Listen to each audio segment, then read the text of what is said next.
When I became an empty nester, I was a mess. Cried myself to sleep for over a week. I felt like I couldn't eat, I couldn't function. My youngest moved out when she was almost 26 years old. She was very, very ready, but I wasn't. The crazy part is she only moved 15 minutes away. And I thought, what am I supposed to do? For all these years, I was their mom. What am I going to do with my time? How am I going to do this? That didn't last long though. It lasted about a week. And soon thereafter, I started to get into my own. I started to find my way.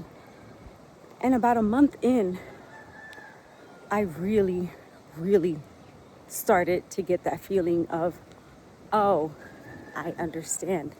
I get it now. And I enjoyed it. I enjoyed it for however long it lasted. But no sooner did my daughter move out, my oldest got engaged. They started wedding planning. They got married. She got pregnant, had a baby. But what I didn't bank on and what I didn't plan on in my trajectory of my life as being a mom was that my daughters would be in a different state. I did not see that in my cards. Becoming an empty nester with daughters that lived in two different states, that really hit heavy. And I started to get those feelings again of not knowing what to do. I became anxious, nervous all the time, worrying about them. Because even when they moved out, even when my oldest moved out with her boyfriend and my youngest moved out into her own apartment, they both lived 15 minutes away from me. So I was still able to see them. They came over all the time. But when they moved out of state, oh my goodness, did that really change things. And then my oldest had a baby, and that was a new level of stress.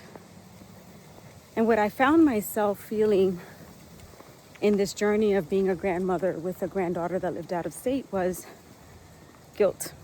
I felt a ton of guilt. You know, that same guilt that you feel when you become a new mom and you have to leave them at daycare for the first time and they're crying and you feel so immensely guilty for trying to provide for them a better life, for trying to enhance and expand your career. The guilt never leaves you. But once my daughter had the baby, the goodbyes got super hard. I try to spend every waking moment with my granddaughter when they visit. And the crazy part is, you know, I'm never alone with my granddaughter. My husband's usually around, my daughter's around, my son-in-law. But I find myself feeling the same guilt that I had when they were babies.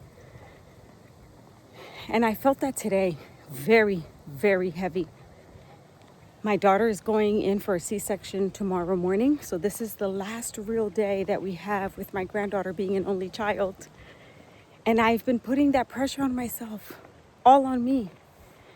No one else is doing it, it's me.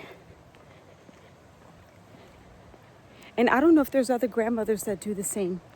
I don't know if there's other grandmothers that have grandkids that live out of state. My daughters and I and my husband, we're all very, very close. We have a wonderful relationship and I love that. But adding a granddaughter to the mix changed the dynamics of that relationship for the better. But it leaves my heart empty. I arrive or they arrive and I'm already thinking about their departure and how much that's going to hurt.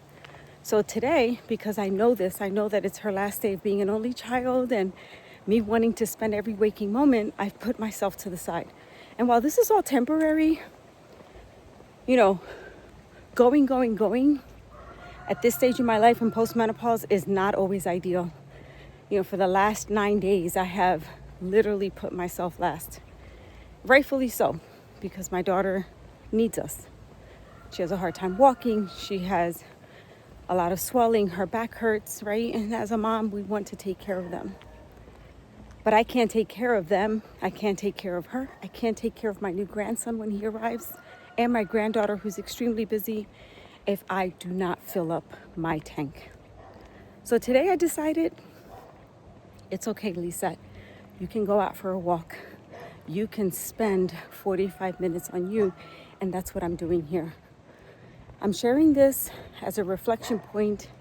If you are finding yourself in a place where you struggle with pouring into your own cup, with giving back to yourself, because we take motherhood just, seriously, and we love and adore our children, I want you to know that you're not alone. And I also want you to know that it's okay. This is what I'm telling myself as I'm walking, as I'm talking to all of you. And I will say, not only has this been a physical breath of fresh air, it's been a mental breath of fresh air. Because as you guys know, if you haven't watched my other videos, I'm also taking care of my grand puppy, Sasha. And so I went from being an empty nester, which lasted a solid 6 months, 7 months. I really didn't go too deep into empty nesthood before, things started to really blossom and happen. All good, all huge blessings. But I needed to really have this empowering self-talk with myself to convince myself that this is okay. My body needs this, my mind needs this, and you need it too. So if you are struggling and you are constantly pouring into your children, into your family, if you're a caretaker of one of your parents or your in-laws, right? Or if a sick family member, it's okay for you to take some time for you. It's okay for you to take a walk. You should. And that is all. That is all that I wanted to share with you on this beautiful Sunday. I hope that you received this with the positive intent in which I'm sending it, with all the love in which I'm sending it. I will share more once my grandson arrives. But until now, I just want to wish you all a beautiful day. Pour into yourself. Feel the guilt, but still pour into yourself. It's normal. Thank you for being here. Thank you for watching. Thank you for listening and for your support. Until the next one. Adios.